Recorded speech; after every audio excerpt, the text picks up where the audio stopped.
What is that rare book you have? Yeah, I think this might be the only copy of this in existence, because this wow. is the old cover. There's a new cover on the book. So yeah, check out this very exclusive copy that maybe we'll give away to one of you guys watching. Well, actually, fun fact. I once published a book on Amazon, updated it, waited for it to clear, and then ordered it, and they still sent me a copy of the first edition. Oh, the previous version, right. So, if you guys act soon, you might still get the rare one. And if anyone does get that, can you hold up that cover again? Yeah, sure. Say something.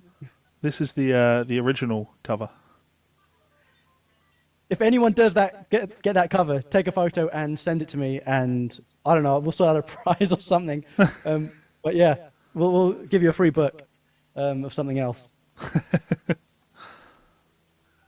Or I'll have to make a ridiculous offer to buy it back so it's not in circulation. I'm reading the comments too, and I see James Graham has said hi from Scotland. Well, hello, James from Scotland. I am also in Scotland. So, hello, my fellow countrymen. I know I don't sound that way, but... Guys on the YouTube chat, yes, you will be able to replay this. We'll email out those links to you. If anyone on the YouTube chat can just confirm, have you guys come from being followers of Levi, or did you work your way through the links that we've emailed out? Just so I can check that those links all work. Someone let me know if you've come from an email link going through the website and then to here. Okay, I will step back and hand over to you guys. All right, I will take the reins on this bad horsey, if you like. So, hello everybody. If you're watching this on my channel, you're probably familiar with who I am. If not, my name is Levi Clay. I'm a guitar player based out of Scotland, and I have been an avid fan of country music for most of my guitar playing life. I studied... well, there's very few educational materials when it comes to country music. Certainly when I started playing country music way back when I was a teenager, especially if you're in the UK. You can't just go down to your local music venue and catch a country band. So I very much learned via educational videos. And there were lots of players that I really enjoyed. But coming from that rock background, Johnny Hiland, the one and only, was one of those players where when I first heard him, it was immediately apparent to me that he had all of that love and respect for all of the rock music that existed and was popular, but also had all of this unbelievable attitude in his country and bluegrass chops, actually, which is, I'm sure, something that I am going to bring up with him. So I want to welcome the man himself here. We are here, of course, to promote his latest book, Authentic Country Guitar Soloing, which... Johnny was kind enough to ask me to write the foreword on. So there's some of me in the front of this, which is an amazing honor. So Johnny, how's it going, brother? I am doing fantastic, Levi. Thank y'all for having me today. And I do want to take this time and thank Guitar Vivo for even having me a part of their amazing family of artists. And to get to do a book like this, man, has really been a dream come true.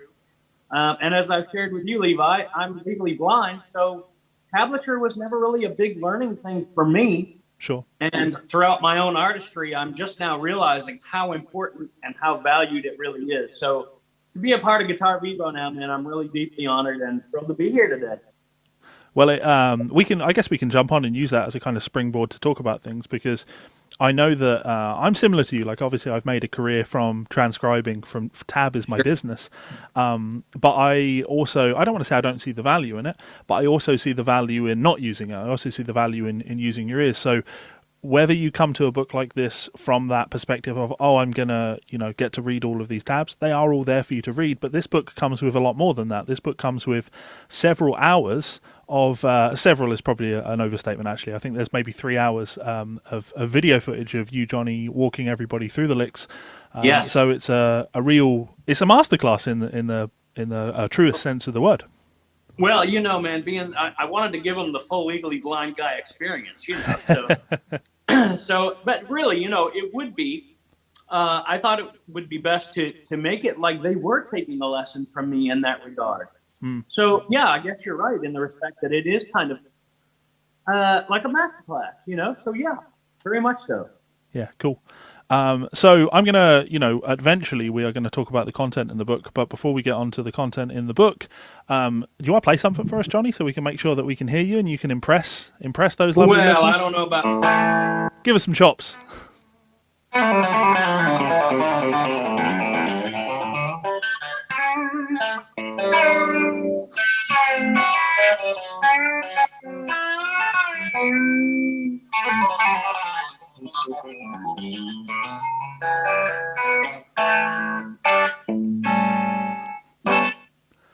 I guess tone is happening.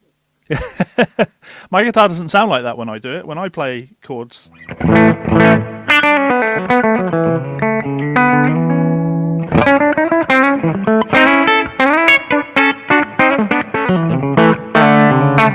I don't have that Johnny Hiland bite.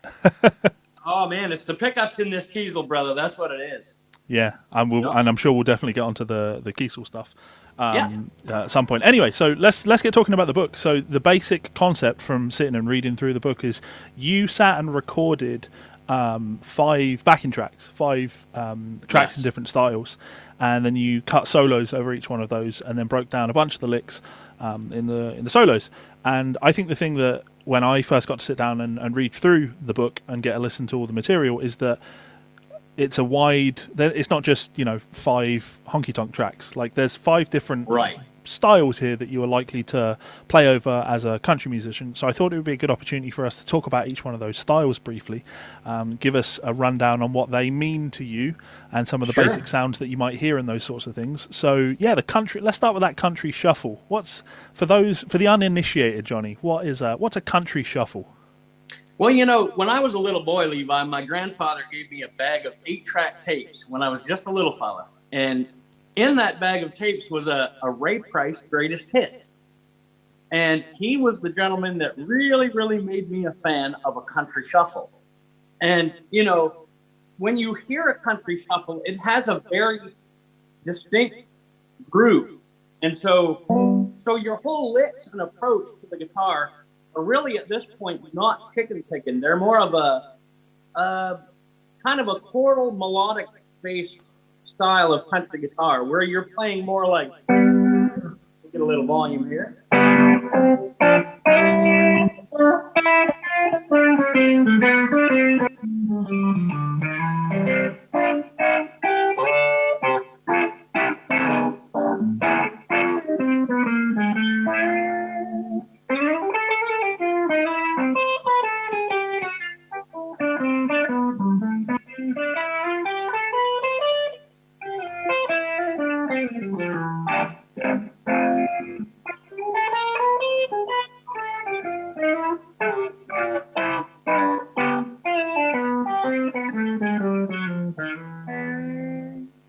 Beautiful. So you can use country style bends like a steel guitar player, but you almost can approach it in a jazz kind of fashion where you're using a lot of chromaticisms. And the thing I would share about a country shuffle also is that it's very, very melody based. So like with all of my playing as a legally blind guitarist, man, everything is based on how well you can manipulate your major scale and your major pentatonic to find the notes that the artist is singing. Yep. And I really believe that helped train me as a young guitarist coming up in really being able to hear the melody and find it quickly and then use licks around where I'm at on the fretboard in order to achieve the best solo for it. Sure. One thing I would say from I kind of gave a basic rundown of what's contained within the book there.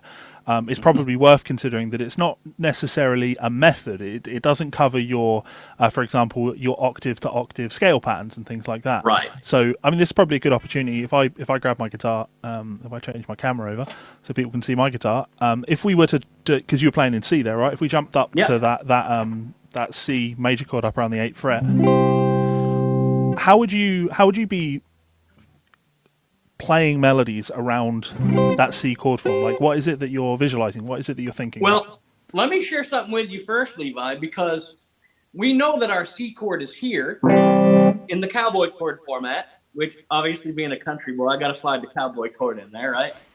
So this is the C that we first learned. But then the second one, as you said, is here. right? But Yep. there are all kinds of patterns in between that area. And so as a younger fella, what I really wanted to do was to find a spot where I could take one finger, bar on the D, G, and B string anywhere, and find that C. So it would be a fret, right? Yeah. So now I know that I have a C scale right here. I know that I have one here. But I know that this one here also uses this upper half. Right? This now leads us to that C bar chord on the 8th fret. So, and we have the next major scale in line that we're going to use those two to walk up to. And so that to me was when you ask how I use this position. Yep. I use these other things to allow these other C scales to allow me to get there by using what I call the Johnny Hiland blind man focal scale. Now, what that is, Levi, is it sounds like this. So what it is it's a combination of the notes of my major scale, the pentatonic scale, and then chromaticisms. Yep. So all I'm going to do here is I'm going to start for everybody watching. On the A string, I'm going to play the second flat third and major third of the C scale. That would be E, right? So on the A string, 5, 6, 7. Yep. And then on the D string and G string, I'm going to play 5 and 7, which is part of the pentatonic scale. Now on the B and E string, I'm going to play the third of the C scale, but then I'm going to use a chromaticism to walk all the way up to the 5. And then on the high E string, do the same thing, which leads us from the 6 to flat 7, major 7, and root. So all together you have.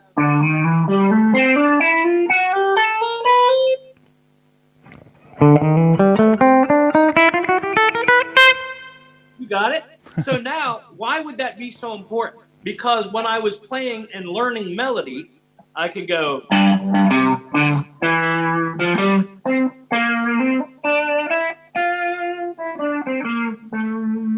then use that vocal scale to get this.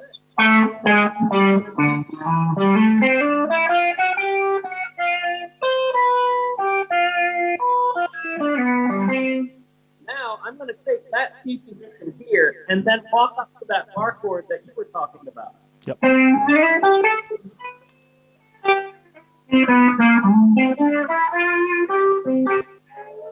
But guess what just happened, Levi? I used that same scale, the vocal scale, to play an F. Mm-hmm. So now I have my C scale here.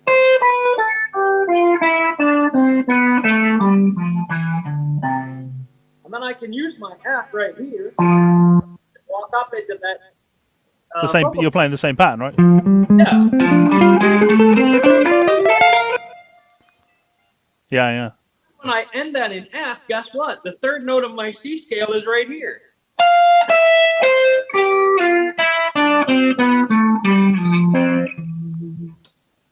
So really, I guess the reason I'm showing that is because when I was a younger fella, I always worried about, well, how do I get from the C cowboy chord all the way up to this one? Yeah. So now I've shown you how I approach that and how I use just simple major scales and major pentatonic scales with a few chromaticisms to enable myself to do that. Sure. So you're talking.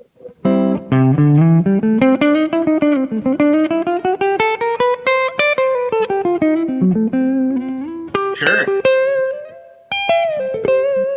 And it's like you've got. I guess it's. I don't know if it's something that you've ever considered or talked about, but I know a lot of guys that are into the cage system. You've got very distinct positions there, right? You've got your triad form around the 5th fret, and you've got stuff that you play around that. You've got a nice triad form here, and then you talked about, well, then you can move. You've got, and then when you of course you play F, again you've got.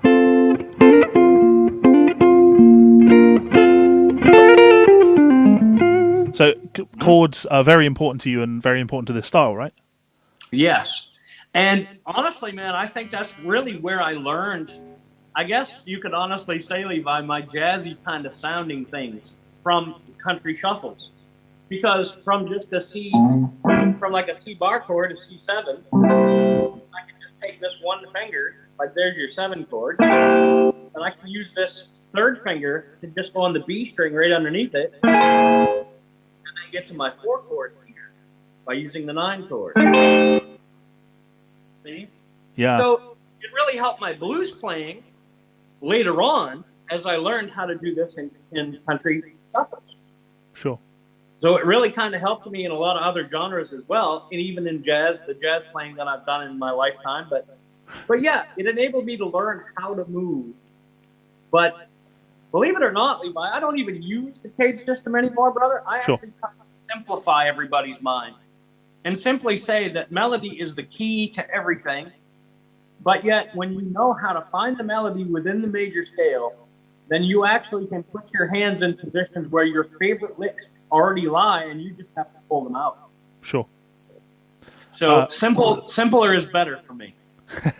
I mean, yeah, keep it simple, stupid is the old adage, and it the old adage, yes, sir.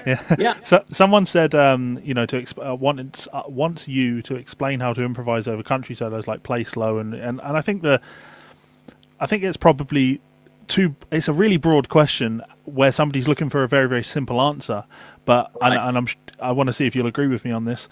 For me, the thing that stopped me sounding like a rock player and started to allow me to sound more like a country player was to pay attention to and play the actual chords that are being played. Whereas a rock player might take a chord progression like C, F, and G and just play, well, being a rock player, probably play A minor pentatonic over the whole thing. But right. As a country player, you're going to be dealing more in really paying attention and awareness to the chords. You demonstrated it well there when you went to that F chord sound, and you really played. You played that the chord form, and then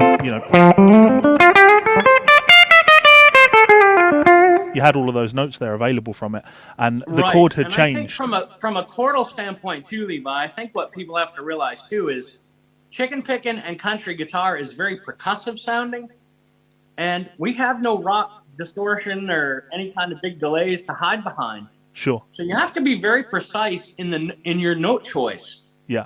And so I think using the chords really enabled me to find, or to actually pay attention to like the major third, the fifth, the flat seventh. Notes like that are very important in country guitar. So I even had a youngster tell me the other day, Mr. Hiland, you sure are a Mixolydian player. Yeah. And I giggle about that because I really don't even think in modes anymore either. Sure. I love tonality of notes, therefore I use them. So I've even simplified myself down to that. That's the you and I have had conversations about this in the past. We're both very passionate about education and teaching, and yes.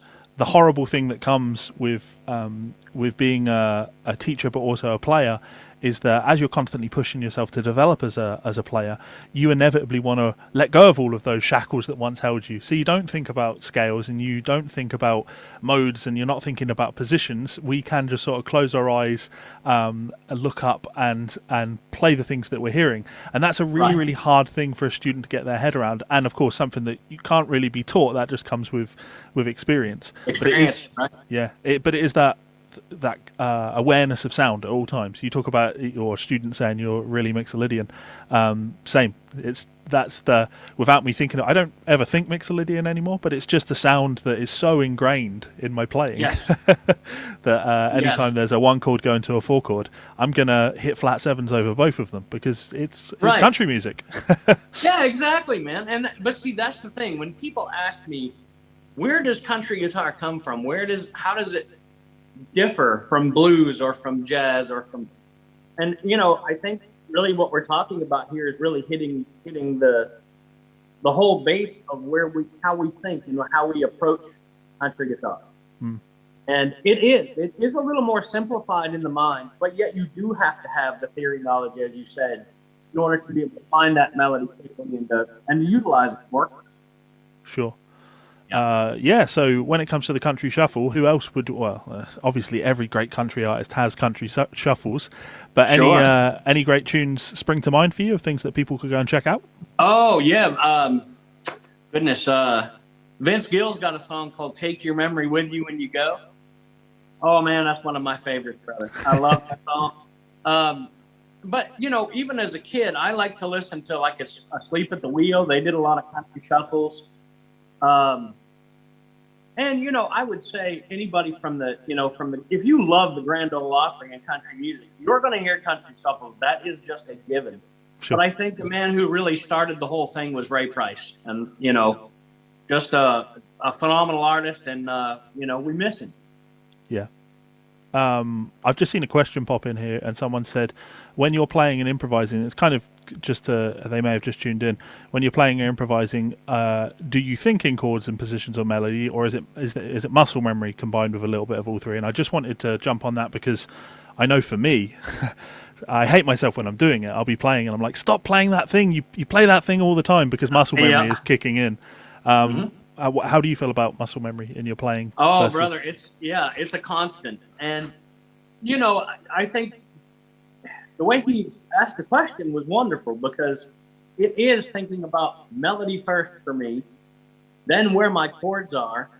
But from a Legally Blind perspective, Levi, everything for me, brother, is whatever key we're in. I want to know where all of my notes are. Why? Because I know that there is a scale connected, always. So, for an example, if I'm in A, I want to know. I want to know where all of my A's are so that I can find that melody within. So, really, I guess from a blind guy perspective, it's connecting dots. Yeah. But then again, the chord structure. I guess I learned a lot of this from Love and Danny Jackson. That whole.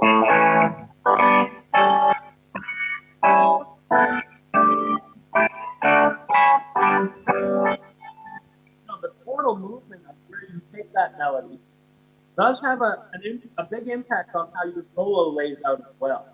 I love how you called that connecting the dots. It is. It's connecting the dots for the blind guy, man. But then again, it's also being, as I share with every student of mine, you want this thing to become comfortable all over. I get so sad when I see people play out of one block and they stay there. And that's why I say there are A's all over this fretboard, or C's, or G's, or any key you want to be in. Yeah. And so you need to know all of them, not just one block that feels good. And I think by doing that for myself in the connecting the dots format, it's allowed me to play safe and to stay comfortable on the instrument. And I think that's key. If you end up getting on stage, feeling uncomfortable about your note choice or what song you're playing or finding melody, then you're in trouble, man. You better go back to the drawing board. Yeah. Saying that, this is a note for Luke. If Luke doesn't consider releasing a new book with you called Johnny Hiland's Guitar Braille, then he's missing something. Because this is connecting the dots, man. Connecting the dots. Connecting the dots, yeah. It is. It's a very kind of liberating feeling I get to see in students when they do start to make those connections of, I play as an A chord, so I'm going to play around the 5th fret, but being comfortable to move underneath that or above that and find other little places where you find that, like in theory, you should be able to play the same melodies in different positions on the neck, but I'm much more into that idea of there are certain positions that I play in the neck where certain melodies, they just feel a little bit better. They're easier to play, so I'm more likely to play those sorts of things in those areas. Well, Levi, I think in my guitar training, which obviously we all still do because there's no best at anything, there's just different forms of excellence, right? Yeah. So to me, to be able to stay on top of the country guitar thing, for me, it was always about going to a gig, realizing where I was really struggling, and then going home and spending the entire time that I had in the shed to go, man, I don't ever want to feel bad about being down here. For an example, if I was doing a working man style thing, right, I know I can go.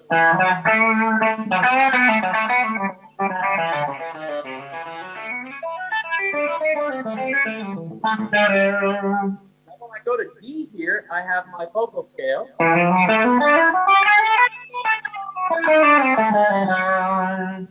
But now when I get to this A, I know that I have all my favorite down here this A. But then I found, oh wow, there's a really beautiful chromatic scale right here.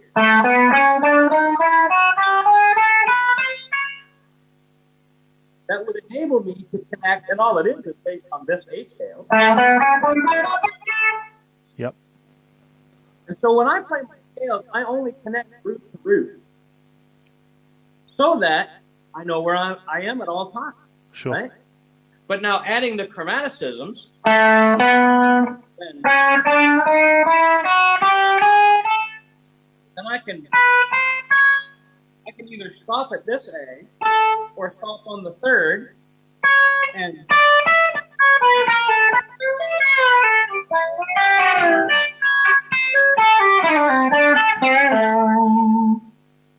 so it's about taking those little areas where you know you struggle and go, okay, I'm going to work specifically on this area. Yep. And so for me, my guitar playing became open-ended, if you will, by me always going home after a gig or a show or whatever and realizing the spots that really kind of scared me in the moment. Yeah. You know, and that's what helped me get through. Yeah, and for me playing live, I'm always pushing myself to try and find those areas that make me feel uncomfortable. Because then it gives you something to go home and work on, right? Well, and I will admit, even after years and years and years of being a guitar artist, and you're still going to actually have those moments where you go, whoa, I haven't played in here in a while.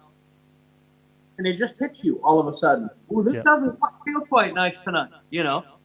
So it's always a constant grind, and we're always working on those things, you know, or at least I am. Okay, so that's country shuffles. Next up in the book, you have the country blues. So what's the difference? Well, country blues, really to me, I mean, and I'm not really following the whole code of the book here, which I should be, but I'll just say this. When it comes to country blues, my mind changes in the respect that I can now mix a minor blues scale or a minor pentatonic in with my major. And so, for example, if I was to just play a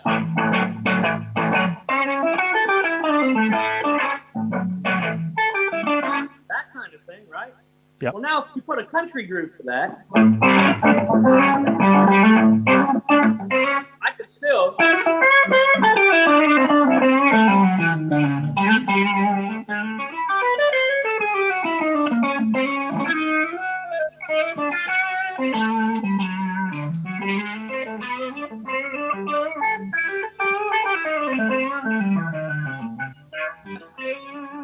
Now, see right there, using the minor third and major third, you wouldn't necessarily feel, too good about that. However, in country guitar, you are able to do that effortlessly and not really push people's ears like you're playing something right off the cuff and it's wrong.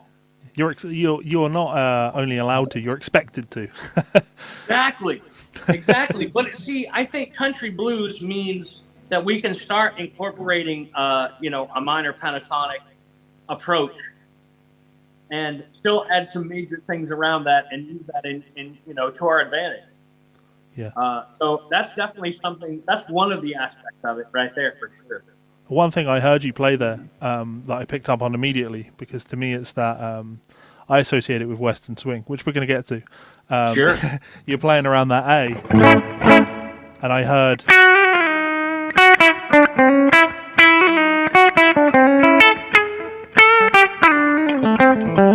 that when you play that as in that specific place, it's a flat 5 or a sharp 11. Sure. I always end up using that in a different way than when I play it on the G string. When it's on the G string,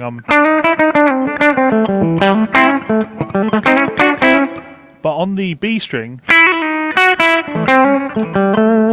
could you show us some licks that maybe use that note, or just play and use that on an A? Sure, man. And I'll even tell you where they come from. Go for it. Back in the day, man, there was just amazing, amazing guitar players. Because, Levi, when you think about it, if you go back to the big band era, and then you get into guys like Les Paul, right? Well, during that same time frame, that Les Paul was really hitting it big in New York and stuff. And of course, obviously, we all love Les because he's obviously a hero. Yeah. But there were guys in country music that were trying to grab on. And there were guys like Jimmy Bryant. Jimmy Bryant was the guy to just play a major arpeggio, like he would do this kind of thing. And so if you do that quick, I stole that from Jimmy Bryant from an album he did called Stratosphere Boogie in 1951 with Speedy West. And so Stratosphere Boogie. Stratosphere Boogie, yes. Oh man, that's one of my favorite albums. But see, Jimmy Bryant was also this cat, man, that could take, he loved low notes, so he could go.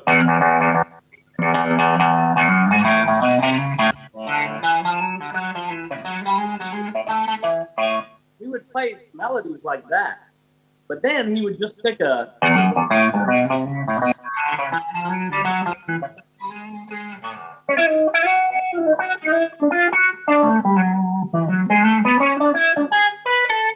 But I think from him was really where I learned that whole 5-scale thing going backwards in this regard.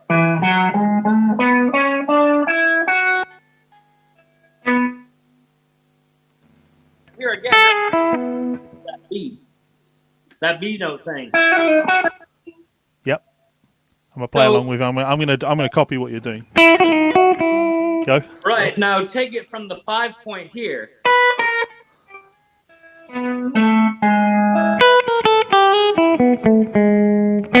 Sorry, down chromatically.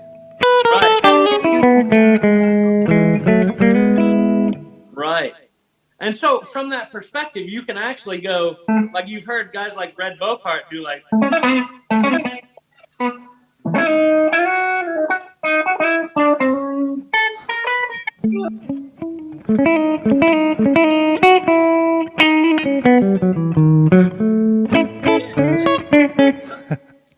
But see, now I have to add another gentleman in this fold too, because they were great, great players like Jimmy Bryant and Cliff Gallup, guitar players like that.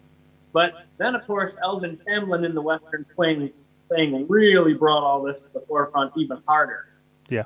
But, guys like Billy Bird and Pete Mitchell and Ernest Tubbs Band, they would do all those things too.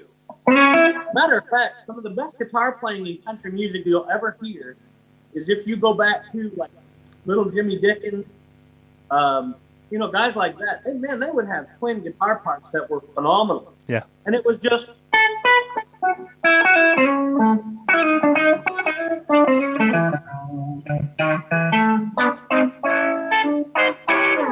Yeah. But they would twin that. So, I mean, it was just hearing that, man. And then, of course, hearing Roy Clark on Hee Haw as I was growing older. Realizing there were so many guitar players that were really, blending that big band era with modern country of that time, the 50s and 60s. But then, of course, you have to realize chicken picking really came about from a man named Mr. James Burton, who added that kind of whole chicken picking flair to what the big band era chicken picking kind of sounded like before James. Sure. So when you hear Working Man Blues and you hear tracks like that, that was all Mr. Burton. Yeah. Yep. So, but then again, it was that mixture of the big band era blending with country guitar, not only in country guitar, but Western swing as well. And then that whole thing just merged and melded together. So yes, we have to pay attention to all of those guys. Yeah, although I've always just been a fan of those ear twisters, as I always call them. And nothing grabs me more than that flat 5 when I hear it on the. Well, and I love this one too, Levi. When you play like they would do licks like this. Yeah. That's tritone scale. Tritone scale,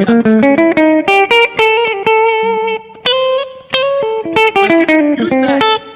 But see, instead of making it sounding Egyptian, make it sound more Western swing by using a 6. So you do like.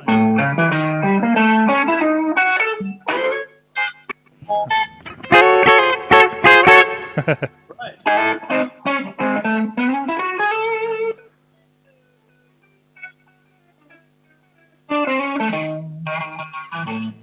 I'm really glad that the noise gate kicked in there and stole the last few notes of that lick. Yeah, I mean, if I was to give people recommendations, you mentioned some artists there, but I keep going back to the same records for that really interesting sound, and that is you can go on Spotify and check out Bob Will's Tiffany transcriptions. The entire Tiffany transcription series is on Spotify, and it's just a great place to go if you want to hear all of those. Like, there's loads of the the twin guitar harmony parts, but there's so many jazzy licks thrown in this obviously country swing setting. I'm trying to avoid talking about Western swing because there's one to go before we get to that, but Yeah.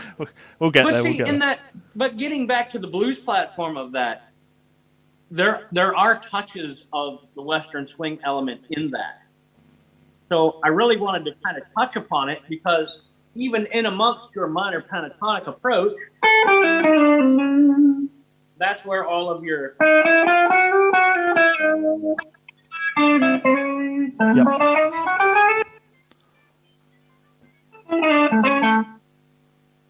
all of that kind of chromatic movement, jazzy kind of sounding stuff really does lend its hand in the blues area of country guitar as well. Yeah, the more you learn about country music, the more it kind of poisons the well of your blues playing, right? I found that now I can't play blues without someone's like, oh, there's loads of country in there, isn't there? And I'm like, yeah, I don't really know how to stop that now. Yeah, man, it's funny. I was playing down in Texas one time at Gruen Hall, and I guess Stevie Ray used to play down there a lot. And it was funny, man, because I was playing this tribute to Stevie because it was the day that he had passed away. I was playing that hall. And so I just started playing a slow blues thing like I do in my show. And, of course, the one thing that falls out of it was, and so you're right, Levi. You can't get the country out of your blues playing. But it's worth it. Somebody asked a question there, and I just think it's probably worth going back to because I mentioned it, and then you smiled and agreed with me, but we didn't really clarify what that was. I won't teach you. I'll let you mention it. So the tritone scale came up, that beautiful...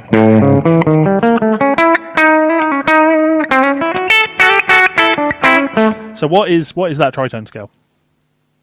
Actually, all I'm doing there, man, is I'm playing just the root, the third, and the fifth. But what I'm doing is just moving them in a what I would call a flat five way. So I'm going the A note, C sharp, E, and now I'm going to go to the flat five note to start the next triad. Yeah.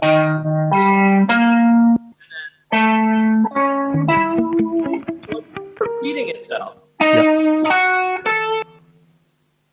And then I actually take that from that A. So, right. For me, tritone scale, for those wanting to delve deeper into the name, I'm not sure if he coined it, but certainly Gary Campbell, who wrote the book Expressions, there's loads of tritone scale things in there. Oh yeah. It's a triad pair thing. Realistically, you're looking at combining major triads that are a tritone apart, and worth considering though, you're not playing it. You are trying to play triads, right? You're not going, oh, okay, so I could go.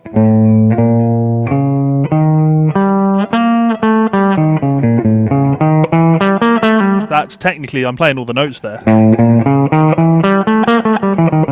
But that's tritone scale, right? But unless we're getting that. Right.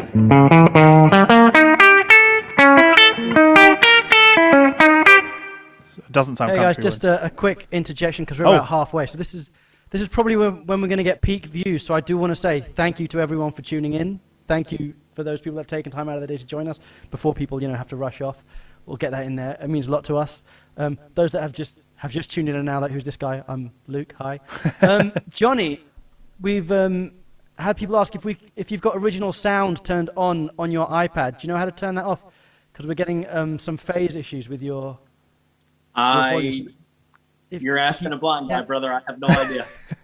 Yeah, so we tried to go through this relatively extensively prior to meeting up, but the nature of of doing Zoom things on iPad is that turning on things like original sound for musicians is it's anyone's guess.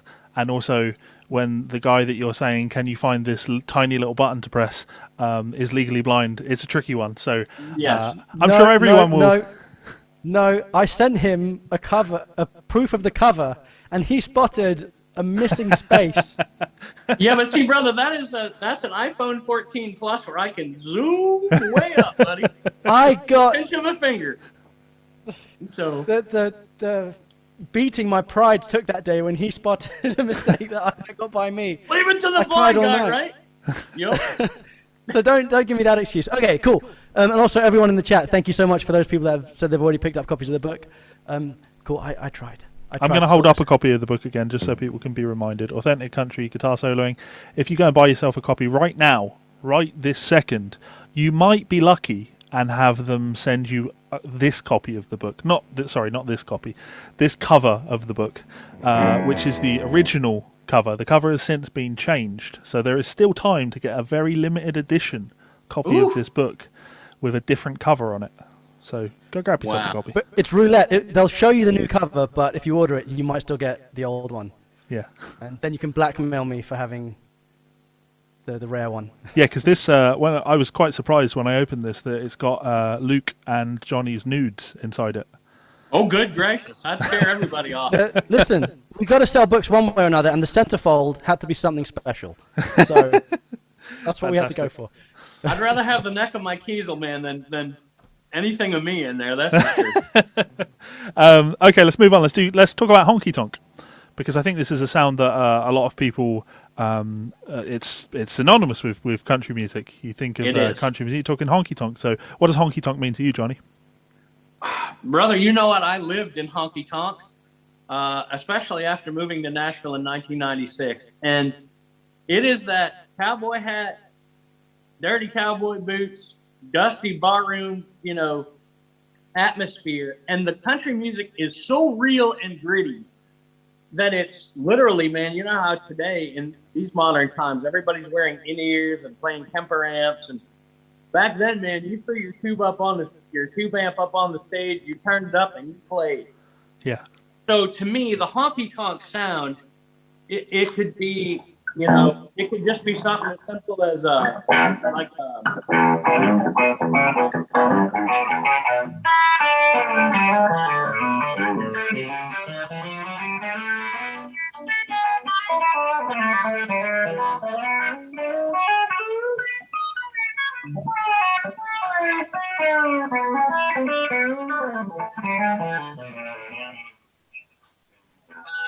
it's just that raw, gritty, in your face, good old country music, buddy. I'll tell you what, makes you want to grab a beer and spin your girl around, Yep, that's our job as guitar players, right? To give people something to dance to, and to sweep a young lady off her feet. That's right. We'll play licks behind it while the magic's happening.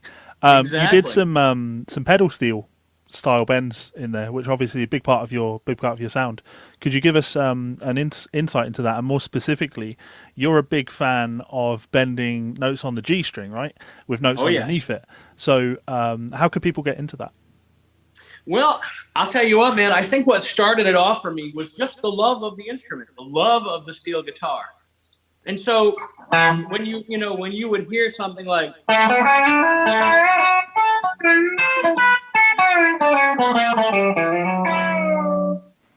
those ones are when I was talking about the whole vocal scale thing, well then I knew I had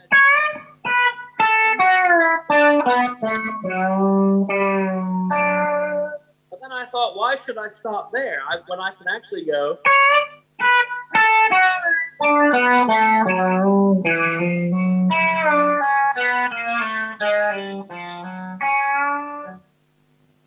that one lick that you played there. Someone asked what am I using for my tone? I'm playing for a Kemper. That's cool. That's really it's tricky for me because that's totally me, brother. Yeah. Yeah. But see, to me, Levi, what makes it fully me, though, brother, is doing this.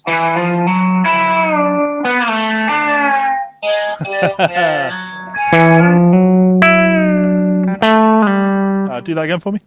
So.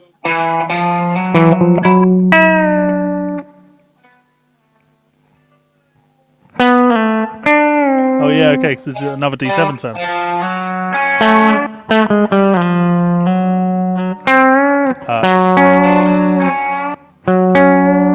That's really, really tricky. I'm going to give that a go. That's real tricky. I like that a lot, though. Yeah. So we're going. Now, another.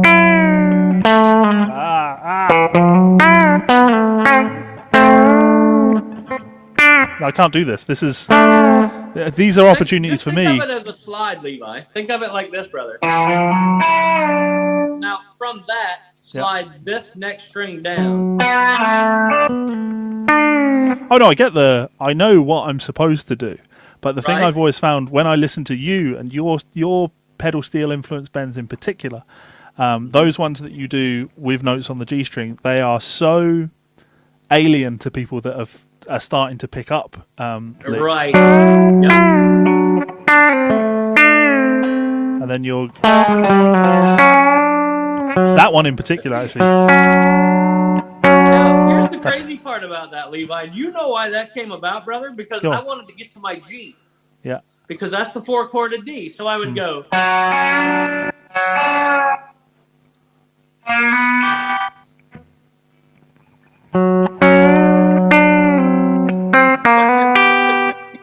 Is to actually get this bend, then take this middle finger and grab the G and pull it down further.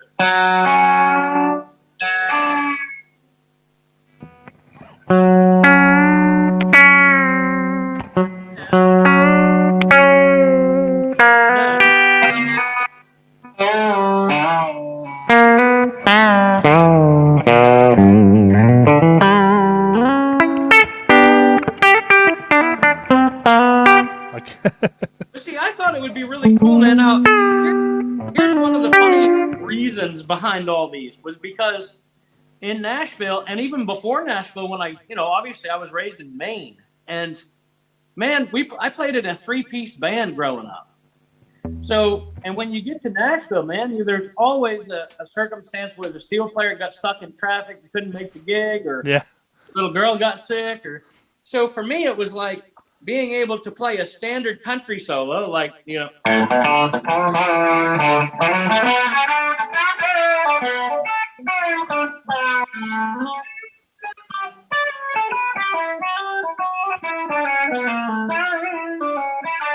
so when my second solo came around, I could go.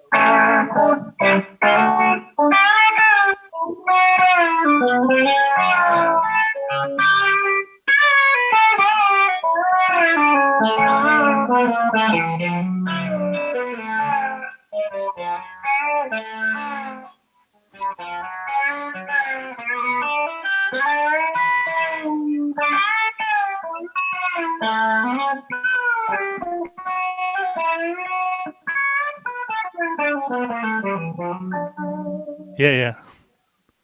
So it was kind of just taught the steel player while he wasn't there, I mean, it's beautiful. And it's something I've definitely dabbled in. But you just have it. You've got such a command on it. All I can do with it is I like to do like.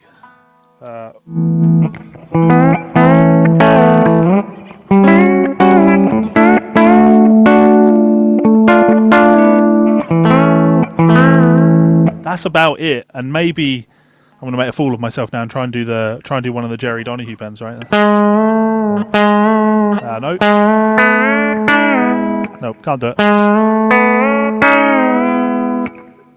Well, Jerry and we became friends, man. And one of the things I wanted to do to add to my Johnny playing, man, was to kind of cop him. Yeah. Because I love him. I'm a big fan of Jerry Donahue.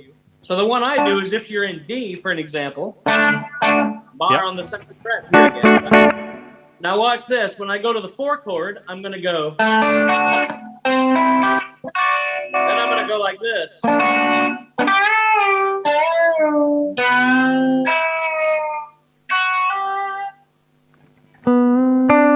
That's what I'm trying to do. Yeah, I'm doing it like this, though. Go on. Yeah.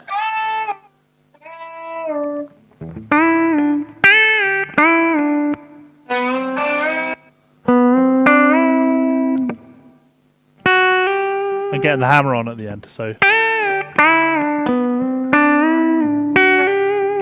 You want to release them together. yeah.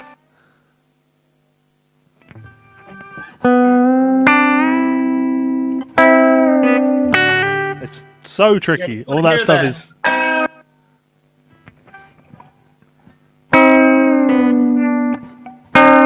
Ah! Yeah. It's so. Great. If people want to, do some licks that will really melt your mind, all of those. Well, we talk about Jerry Donahue, but Johnny's licks where you do that sort of thing. I try and imitate it from time to time. I'll do things like, which I know you like to do that sort of. Actually, let me share this one with you, brother. Because when I'm in A, if we're doing a tune kind of like Guitars and Cadillacs, right? Something like that, Now,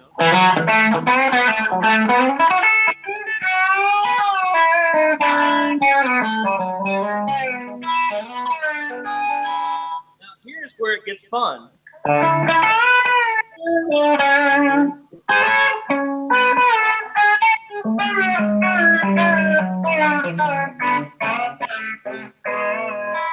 All I'm doing here is I'm just using the A double stop line like this.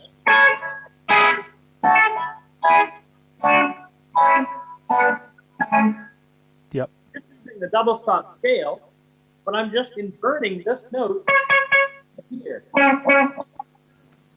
And now what we're going to do is we're going to actually, I use a thumb pick. So what we're going to do now, though, is we're going to pull with the pick on the A string. Yeah. And then use our finger to pull the G string down. Come back with the pick and release the G.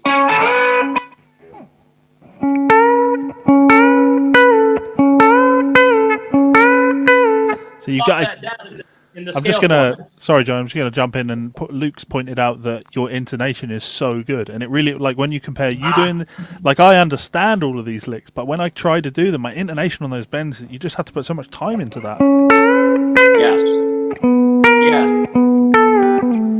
Now I will give you a little secret, Levi. There are 2 half-tone bends in this. Yeah. All the rest are whole tones. Then when you go to the next one, this is a half-tone bend.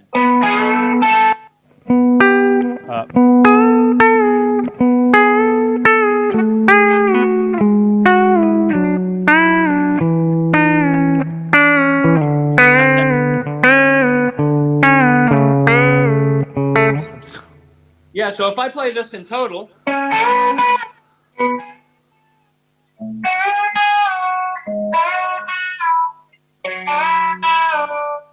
the other half tone.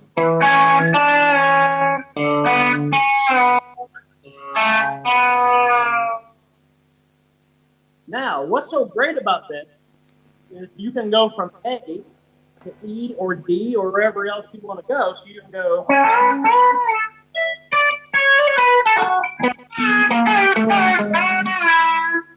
It puts me right in the spot where I can do my vocal scale.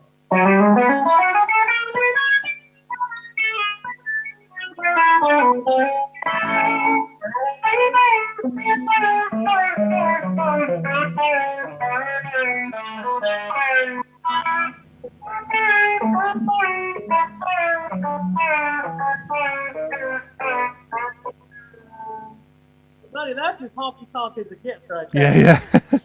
Well, I get to plug something here because as I've read this book, I know that lick that you just played, you teach that in here. So if people if you want to learn that lick in more detail, here's one for it. Okay, so I guess we have to move on to Western Swing. But we've talked a lot about Western Swing already, and I just saw a question about the great one. We've had a lot of questions actually about Danny Gatton. Okay, yes. And obviously last time I had Johnny on my channel, we talked about Danny Gatton a lot. If people may have paid attention and see that I have my Danny Gatton Telecaster on the wall behind me. Yeah, buddy. Johnny and I are both huge Danny Gatton fans. Someone asked, could you do some Danny Gatton licks for us? Sure, man. Well, let me just share one thing with you guys that Danny kind of showed a bit on his licks and tricks thing. If you're playing like a rockabilly thing, like if you don't have a delay pedal, then you need to double that. So you would go.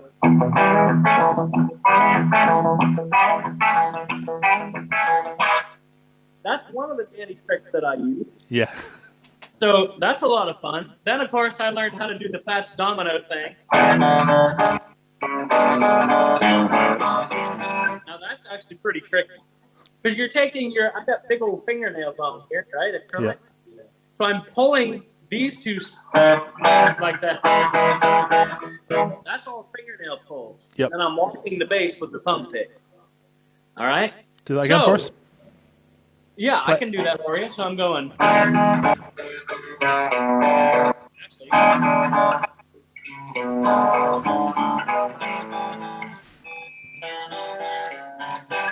can't do it while I'm holding the guitar with my neck.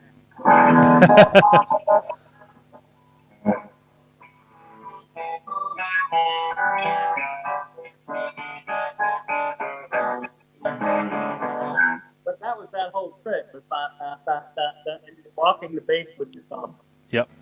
So one of my other favorite Danny licks is, and I do it different than Danny. Danny would play like he had a huge reach. Man. Yeah. I had a stage prize.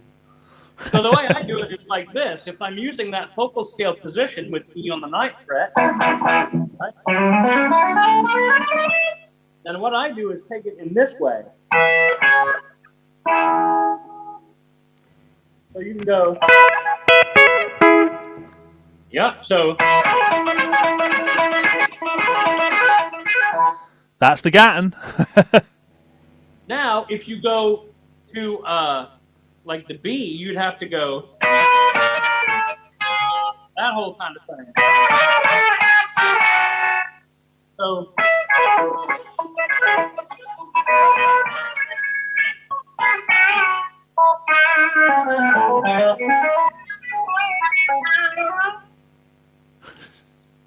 that. Now, how am I doing that here? I'm actually going. It's like a pull-off. But if you notice, my hand, it looks like it's strumming.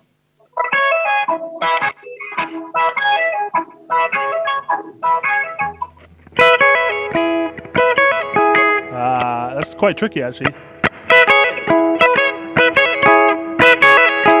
Because you got see, if you're playing a rockabilly thing, like.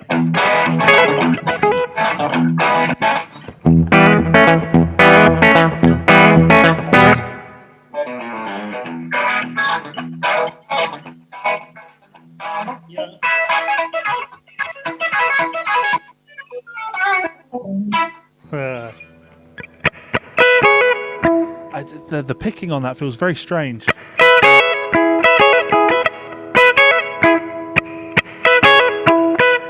has to be down up.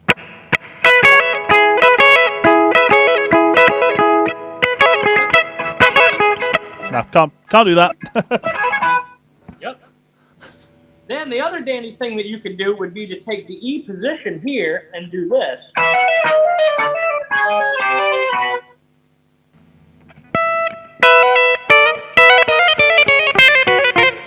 I can do that.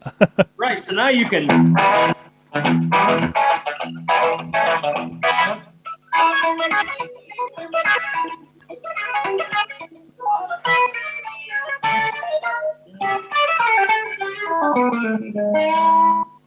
And then the Johnny. Oh, guys, we just only to answer a question in the chat, if you don't mind. So someone's asked, is the book limited to those that can read music notation? No, there's tabs in there. There's also audio of every example, and Johnny kindly recorded, I think, around 2 hours or 2+ hours of video of him showing you, so you can actually see him play the licks and talking through them. So yes, it's not just for people who can read music. There's tabs and all kinds of other stuff. I think it's worth considering the obvious, not to make fun of Kenny who asked that question. Johnny is legally blind, so tabs. he understands tabs, what tabs are, but in terms of the way that he best can present his educational material, video is definitely going to be his strong point. And the videos, I've watched all of the videos. They are fantastic quality. Realistically, you've got, if you purchase the book, you've essentially got a video masterclass with a book as a supplement. That video stuff there is so high level that you could just use that and you'd have fantastic material. And I think what's so fun about really adding the video content is you can see the human side of me going, because in teaching these licks sometimes and slowing them way down to teach them note by note, you will see me really mess it up and actually go, wow, I'm going to have to start over with that. But see, I think that's the beautiful thing about learning, though, folks. Even if I'm showing you all this, we can do it together, and you can experience that same kind of, hey, if I was sitting down with Johnny and he was teaching me this, what would it feel like? What would it be like? Oh, just quickly, I want to mess around with this guy. Patrick has asked, is this recorded? No, this is completely live. Or I just guessed that someone called Patrick would ask that question. Who knows? Oh, I see. No. Maybe I've just guessed that you would ask. Someone would ask. Just someone's asked about these licks reminding them of like Les Paul with Mary. Is that an influence? Oh, big time, brother. Yeah. I mean, see, I think really when you look at it, Les Paul was kind of the guy who was, I would say he was cohorts with Mr. Chet Atkins. And, I love that whole style of, and especially now we're in the pump pit,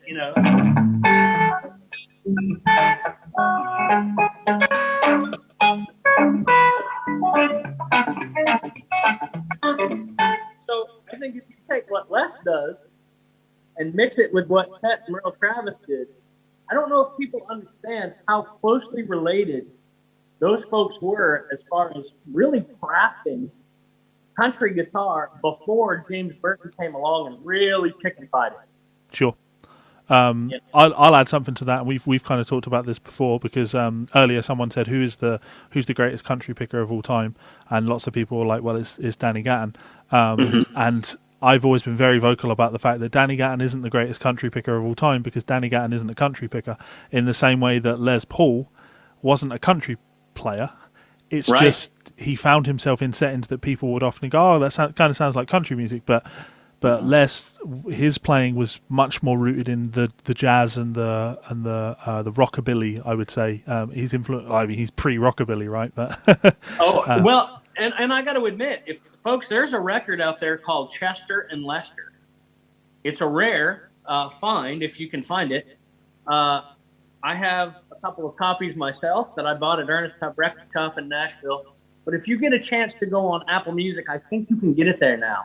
Right. But it's a fun listen. And you can see the distinctive difference, with Les's jazz side, Chet's country side, but yet how they melded it all together. It was just so fascinating.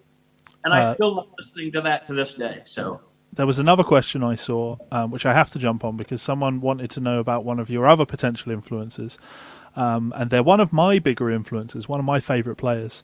And I'm just going to drag this out as long as possible to watch you squirm and hope that you have something to say about them. Mr. Jerry Reed.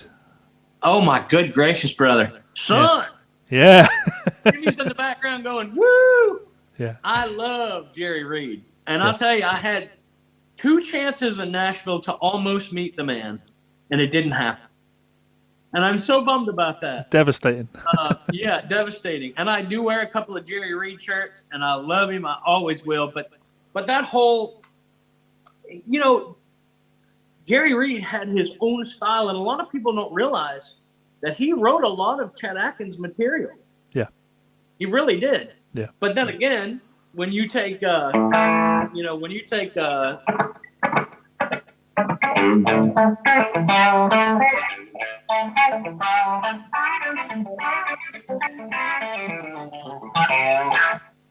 all Jerry Reed goodness right there. That whole.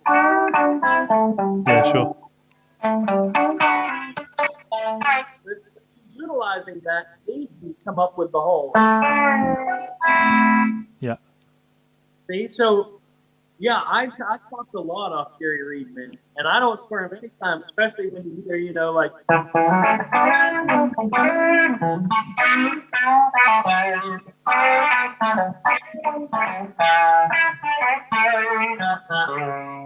I love Jerry Reed stuff, man. I can't really play it well here, but yeah, he was kind of the guy that really started the whole double stop craze in chicken picking. Mm. You know, the whole. So that whole.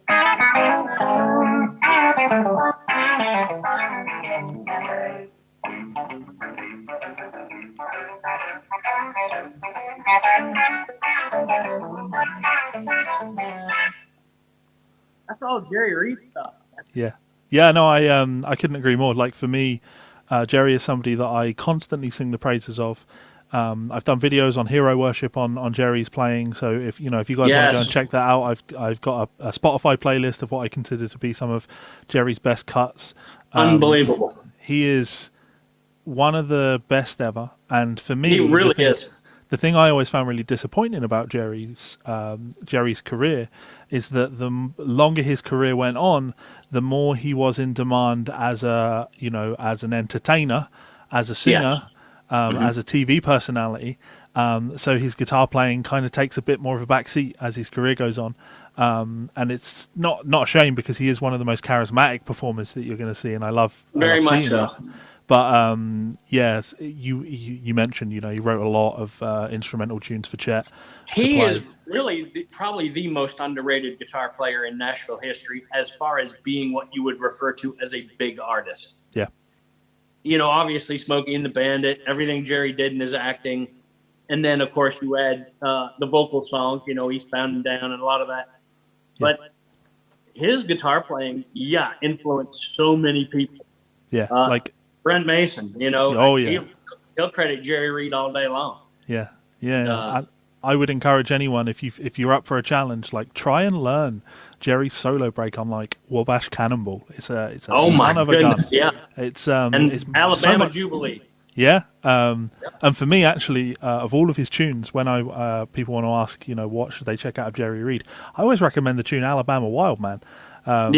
Which is in a very weird open tuning that he liked to play in, but his picking on that is fantastic, and there's no solo per se. Well, and of course, how can you deny Amos Moses, brother? Oh yeah, of course. Yeah, you played Amos. Yeah, but I mean, just a phenomenal guitar player. Now, one guy, I'm not going to just segue off Jerry real quick here, but Albert Lee has not been mentioned either. That's true.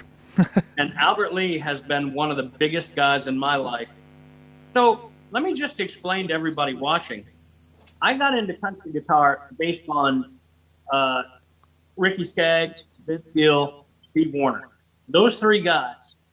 Now, you'll hear a song I've written on one of my albums called, I believe it was on Loud and Proud. I did Chicken Pickin' Heroes. And I'm, talk about James Burton and stuff like that. But Ricky Skaggs, Steve Wariner, and Vince Gill were the guys that really inspired me to pick up an electric guitar. But then I started, after getting into Ricky Skaggs, started learning about Albert Lee, Brent Mason, and then it moved on to my love for Danny Gatton and guys like that. So, but Albert Lee was one of the forerunners for me that really, really made me love electric guitar and the whole chicken picking sound. And from him, I get into Brent, James Burton, guys like that. So even though James Burton was the guy that really started it all off as far as the whole chicken picking thing, where putting banjo strings on his telly and stuff back in the early 60s or 50s, I guess. I didn't find out about James until later because I just growing up, I just thought, wow, he played guitar for Elvis Presley. Of course, he's famous. Yeah. I had no idea he was the guitar player on, Working Man Blues and all that until I moved to Nashville. So yeah, I mean, you mentioned Albert there, and Albert's a name I try to avoid bringing up because country music is very much an American thing, and Americans don't like to be reminded that one of the greatest country pickers of all time is English. Oh, brother, I'll tell you, I've had the most sincere pleasure of playing, 3 or 4 shows with Albert, and we've become great dear friends, and I love him so much. I mean, Yeah. he's just, but what a brilliant, brilliant, brilliant guitar player. I think really my whole style was kind of based off three guys: Brent Mason, Albert Lee, and Danny Gatton. But then again, it all stemmed from loving Ricky Skaggs, Vince Gill, and Steve Wariner. So if you had to put me in a nutshell and really have to, or to take a look at how my playing developed, it started with those guys. And then, of course, my love for, as a teenager, I Van Halen, Metallica, and Stevie Ray Vaughan, B.B. King, and all my love for other genres of music all kind of blended in to create what I refer to now as the Johnny sound on my record. But it came from such, when Guitar Player magazine would say, Johnny, who's your biggest guitar hero? I'd say, well, do you have All Day Long? Because I have a list. Yeah. It's not just one guy. Yeah, Danny Gatton really is the go-to for me because he was so well versed in many genres. But it took a lot of guitar players that really helped me develop into the player I am now. There's another name that's been thrown out. I am going to ask you on that in a second, but I really enjoyed this comment from Alan Mitchell, who says, I might as well be Amos Moses because I'm missing my arm, but it wasn't lost to a crocodile. Lovely sense of humour there, Alan, but if you listen to Amos Moses very carefully, you'll know he lost his arm to a gator, not to a crocodile. That's right. That's right. Marty Stewart. Someone's asked about Marty Stewart. Absolutely adore Marty Stewart. I've played on his show with Hank 3. Gotten to know Marty. I opened for him in Coshocton, Ohio one time. And here again, country music icon. He really is. And my dear friend Kenny Vaughn plays guitar on the Superlatives with him. And so proud for Kenny, to be with Marty. And I would say in today's country music, Marty Stewart, really the guy still waving his flag high. You have to give him credit. Yeah, that's true. That's true. He's still out doing his thing, and for me, I would say my favorite. I might get lynched by people for saying this, but for me, my favorite all-time favorite country artist is Alan Jackson, because it was really listening to Alan that made me fall in love with that country sound. But given the opportunity today to go and to go and see Alan or Marty, I'd probably go and see Marty because I think Marty is still. Oh my gosh, man! Marty's show is incredible, dude. Yeah, and he's still the same thing, whereas Alan's a little bit more pop But now. it's a four-piece band now, man. Yeah. And it's very in-your-face Telecaster. Marty really, really keeping it country. And I'm my hat's off to the man. And most people don't ever see Johnny without a hat, but I give Marty Stewart credit. It really is. I guess, Levi, you and I have discussed several times, brother, about how country music has changed so much with this modern rock sound and poppy thing. But Marty Stewart has been the guy to really, really keep country guitar alive in the United States over here. Yeah, and really to pay homage to true traditional country music. Country music has changed so much that when people were up in arms a few months back when Jason Aldean's Try That in a Small Town came out, I listened to that song, and for me, the most offensive thing was, when did Nickelback become a country band? Because to me, it just sounded like a Nickelback tune. And I like that authentic country thing. Okay, so there's another question here for you.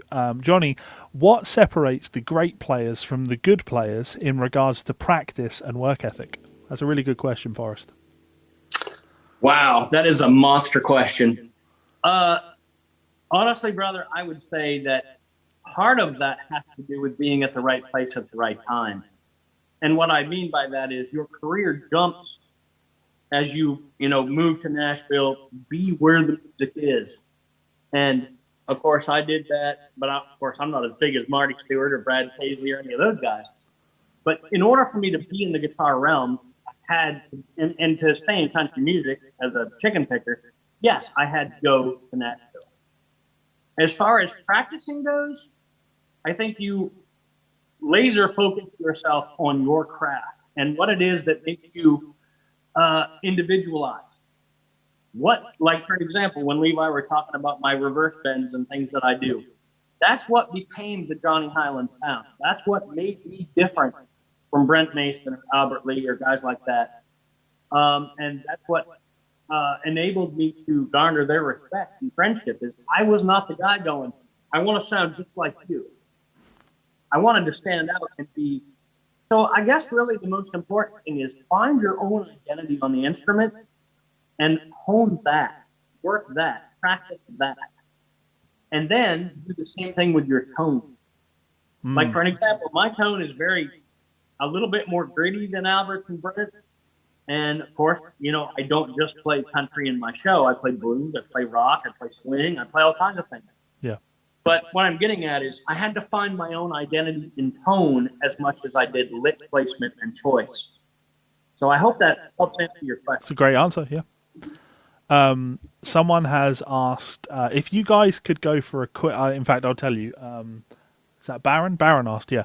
If you guys could go for a quick supper bite with Danny Gatton to talk guitar and shoot the breeze, what kind of food would you go to? He said 50-style burger joint? Yeah, he said I'd do smoky barbecue ribs or something. But yeah, you're totally right. You want to go to the kind of burger joint that you'd see them eating in Greece. You want your burger to come out in one of those little plastic trays, the basket, like a plastic basket. It has to be red, and the tables have to be red. Now I have to interject something here, Levi. I think what's funny about that question, brother, is if we took Danny Gatton to a 50s kind of burger joint, even if the girls brought it out to your car in roller skates, or whatever, if there was a 56 Chevy or a 55, then you'd kind of go, uh-oh, would Danny lose the guitar talk and want to talk? Yeah. Okay, good idea. Take him where there's no cars. We can't go anywhere where there's cars. Right. Yeah, I enjoyed that question. So if we didn't go where the old cars were, a barbecue joint for sure. Okay, another really good question, and one that I'll be able to steal some stuff from, because you, of course, in your early life had experience playing the bluegrass type thing, right? For many years, yes. And it's actually something that I'm getting into more seriously now. I've not, I've always listened, but I've never played. I've dabbled, but in the last few weeks, I've got a video coming up on it. Spoilers. I bought myself a really nice Martin D28, and I've been working on a lot of bluegrass stuff and having a blast with it. But someone said, how would you start integrating open string licks into your playing? Oh, brother, that's actually... wow. I guess from bluegrass music, I started doing stuff, like... Yep.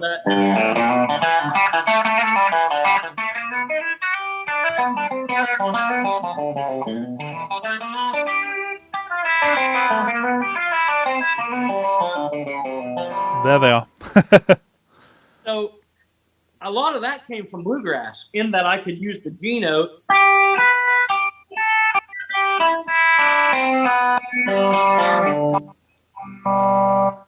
So integrating those things became possible from bluegrass. But then again, from a traditional bluegrass standpoint, you have to be very careful. Well, let me say this. Tony Rice made it okay if you started bending notes on bluegrass. But you had to be careful. You had to stay true to the traditional bluegrass thing. Yeah. So most of the time it was, playing an acoustic with 13s on it where you're... Yep. So yes, I learned a lot of licks like that. But then in country guitar, being able to bend strings and using elixir nines, then I could start doing like...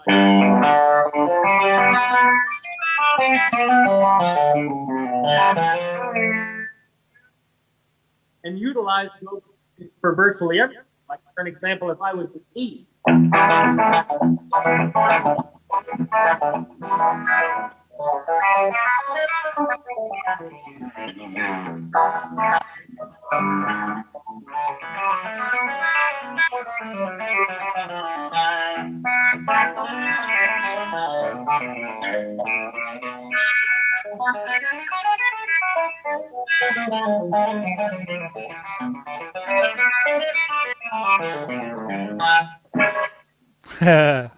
So integrating open string licks is very important for that chicken picking sound.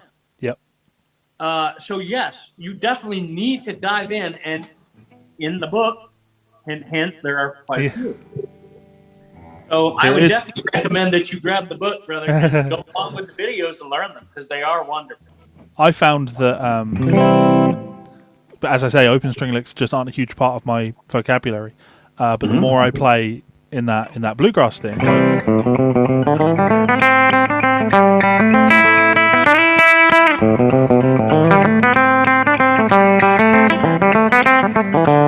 words to that effect. The thing that you have to be able to do stuff like that is pick an open string. And the thing that's always made difficult for me about picking open strings is my entire life has been on the fretboard up here, like playing around, and it's always been finger goes down, pick hits string. And that's how I've built that synchronization. Right. So to play in an open position like that, learning to play open strings is very counterintuitive because you have to learn to pick a string when a finger comes up. You have to learn to pick a string when you're not going to press a string. Right. And for me, it's starting to become a little bit easier because I'm learning so much open position vocabulary. If you want to learn some open string licks, learn some open position vocabulary, and then when you move up here and suddenly you want to be in that position where you...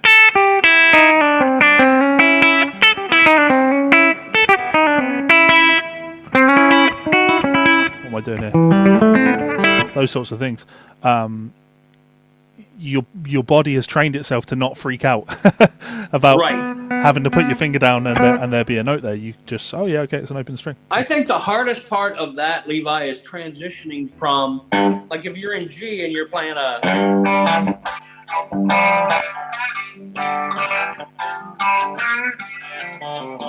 You can utilize the bluegrass stuff when you're in open G there, but when you start solo...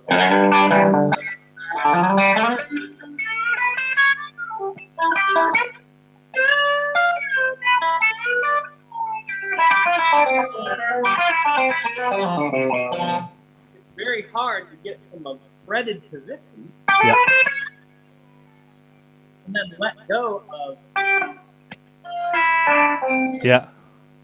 enabling your, it's like you said, that freak out spot where you go, whoa, like I had something solid and then I just completely let go of it. Yeah, because the thing that's sort of helping my groove is a finger going down or sliding from one place to another or hammering on, or there's consistent movement in my fretting hand. So to lift it and play a note is very freaky, but it's as Johnny said, it's just such an important part of that style. Someone's asked, I'm going to kind of reword their question. What they're really getting to is they're asking what your opinion is on some more modern guitar players. Are there any modern names out there? Not necessarily country guys. In fact, he's specifically talking about modern names like Tosin Abasi and Tim Henson. Are there any young guitar players out there that you see today where you're like, oh, they're doing some interesting things?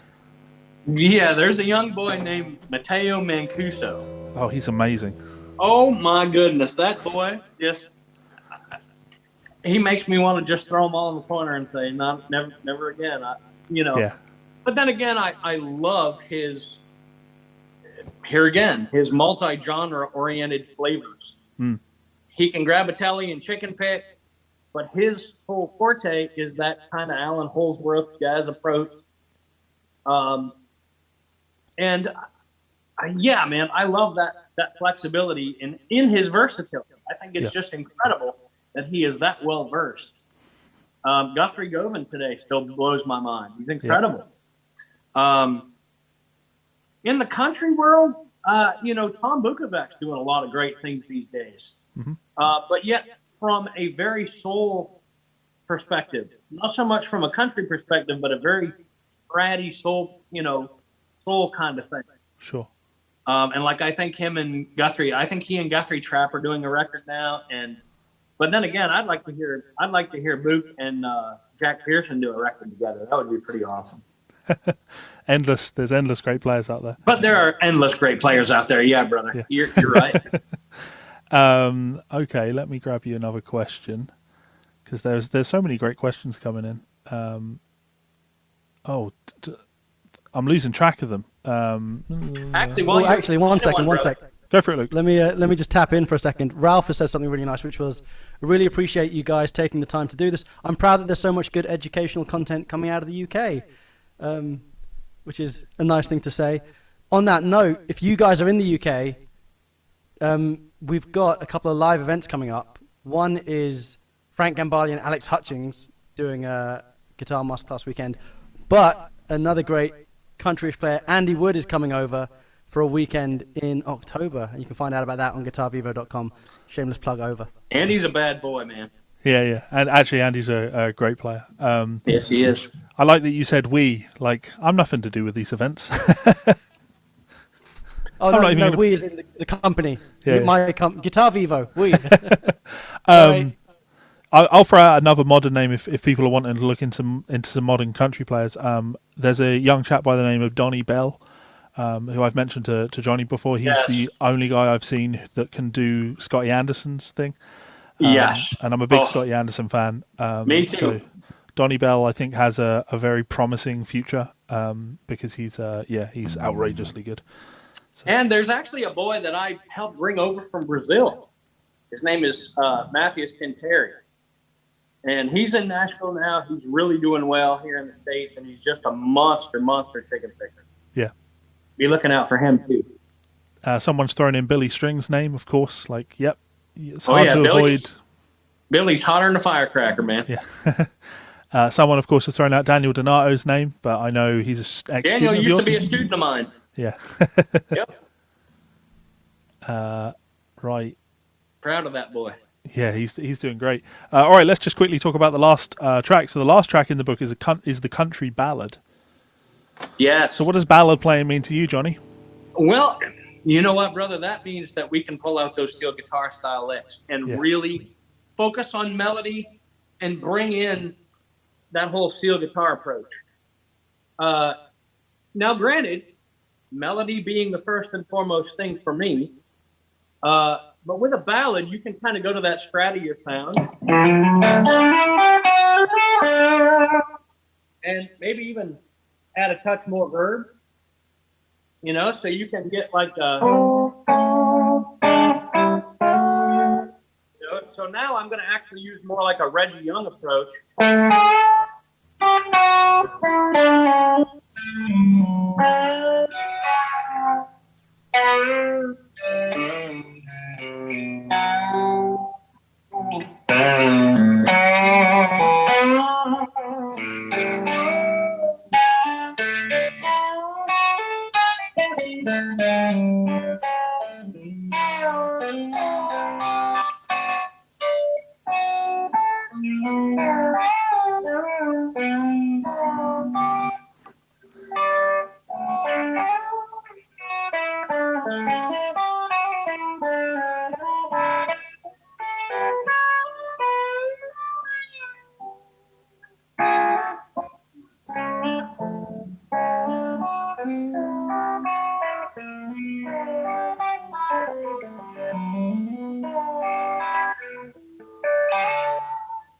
All the harmonics.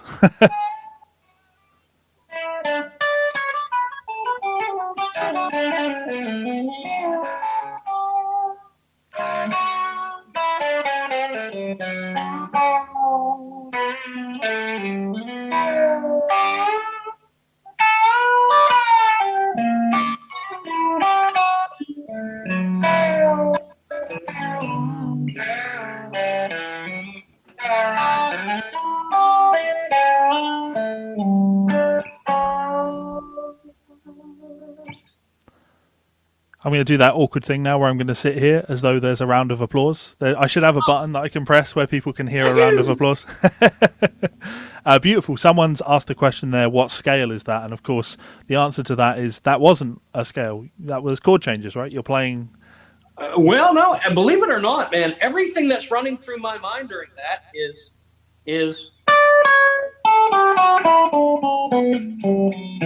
all just the D scale movement. But you play a lot of things that aren't that D scale. Yeah. And then the G scale right underneath it. But what it really is, the secret for me, Levi, is knowing how to mesh or meld the D scale going into the 4. So like...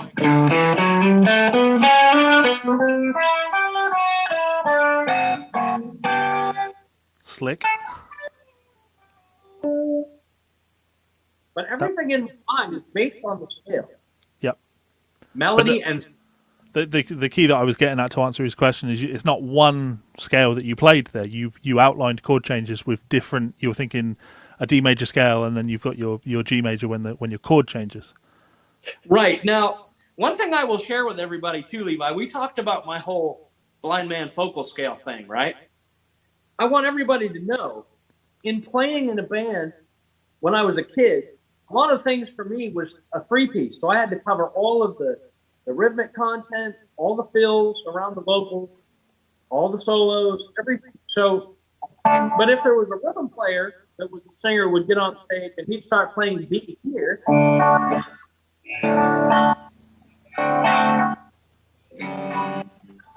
for me, I didn't want to play in that same register. I wanted the band to be more full.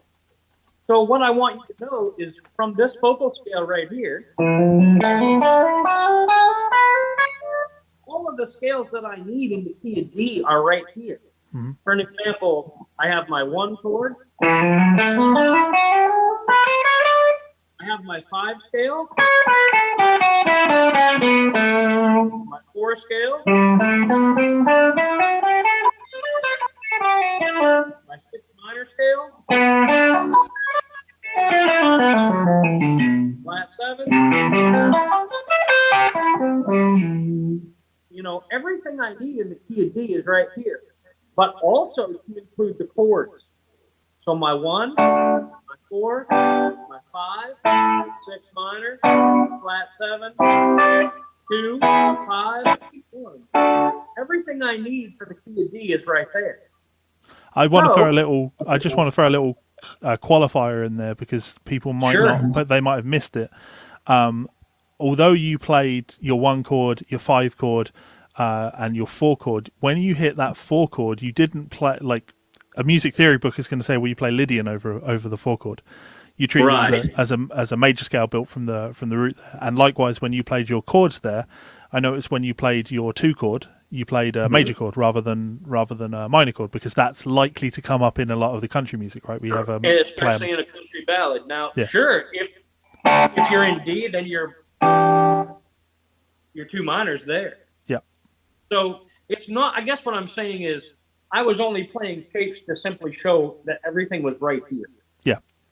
And that's the most important part of it. So yeah, if it be a 2 minor or a 6 minor or a 6, I've never heard of 6 major, but D. But then again, oh no, you totally 6 major is yeah. If you do a 1-6-2-5, you're gonna absolutely go. Whoops, where am I?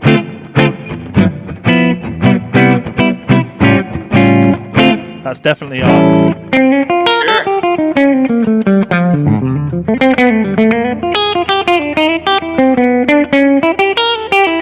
Yeah, definitely going to play, but not in a country ballad. Monstrous, brother. Never in that country ballad. No, someone said there, is that Nashville numbers? Well, that's not the Nashville numbers system per se, is it? No, but here again, from a theory and melody standpoint, if you know, then you know from a double stop standpoint, your 2 minors here. Yep. But what I love about that, in its simplicity, is you can.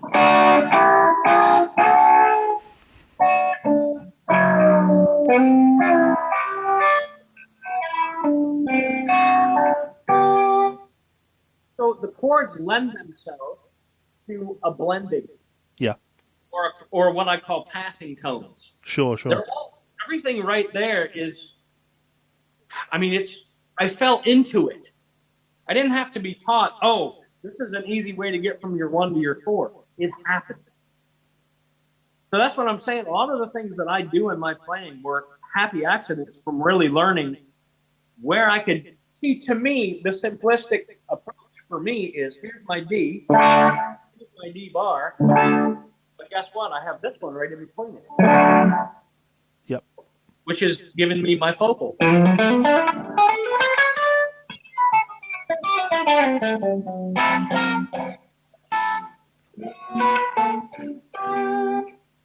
So yeah, it's all right there. That's the thing, man. It's all about grabbability and what you have available in a certain area on the guitar, especially from a blind guy perspective. Yeah, I think one of the things that you'll probably take from the book, guys, reading through the book, is the first step of being able to do this stuff. You got to be able to play your chord changes in country. We've mentioned this extensively in this masterclass. Like, you have to be able to play those chord changes. But there is a huge difference, and Johnny, you demonstrated it wonderfully there, between being able to go, okay, well, here's a G chord.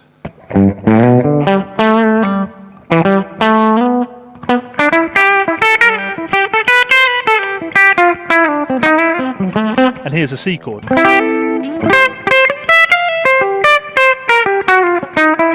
Back to my G chord.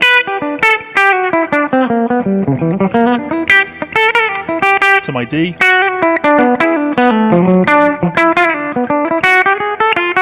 Back to my G. What am I doing? Why is that compression so high today? That's a ridiculous compression.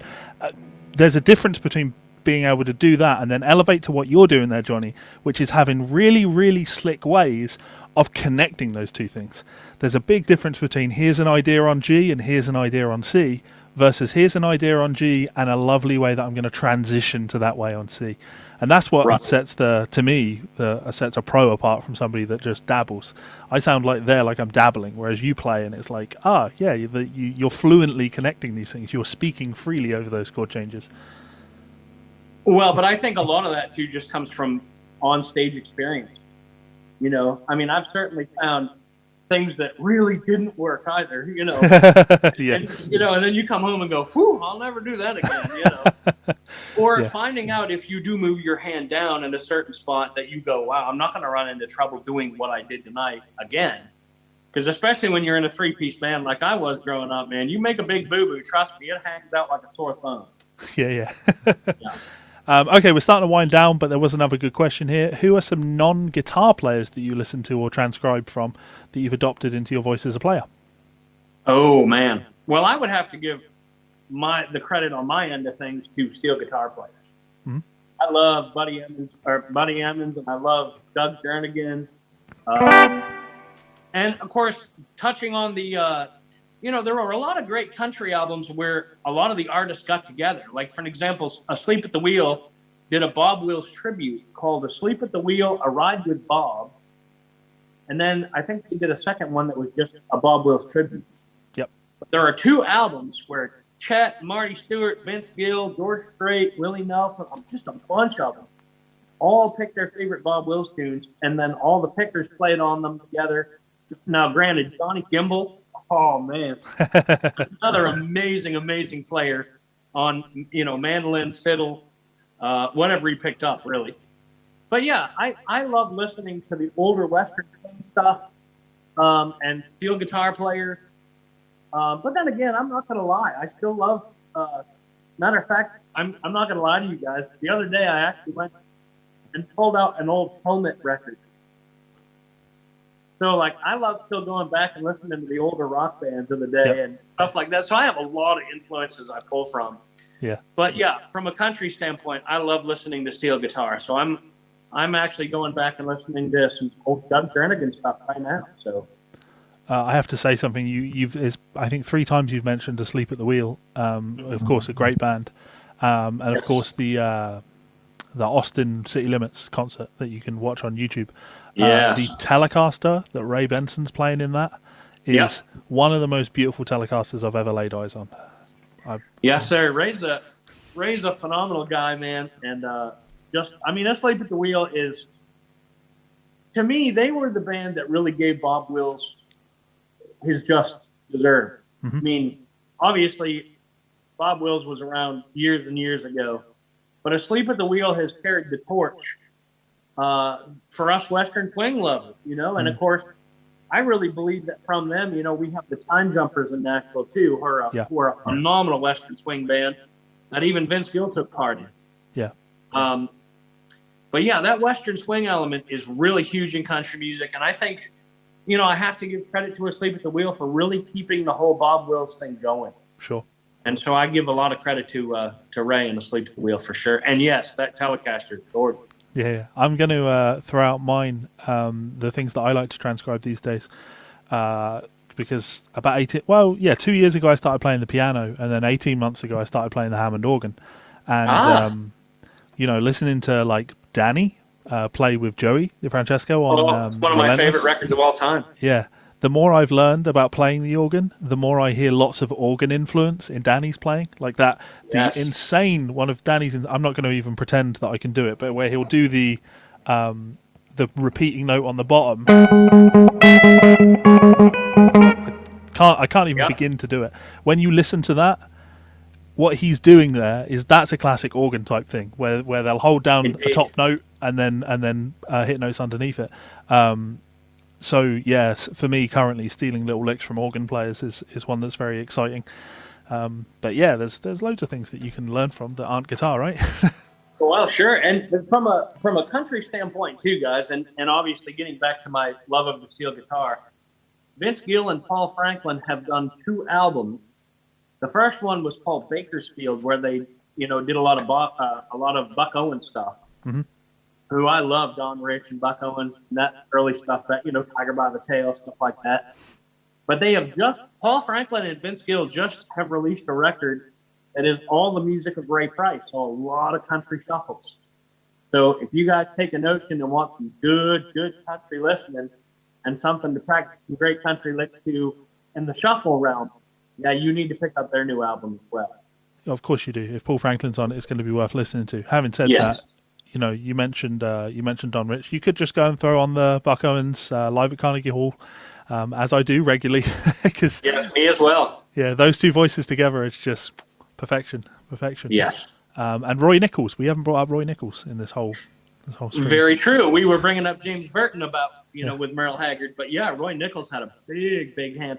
Now here again, there is a man who was a phenomenal country guitarist and a phenomenal jazz guitarist. Sure.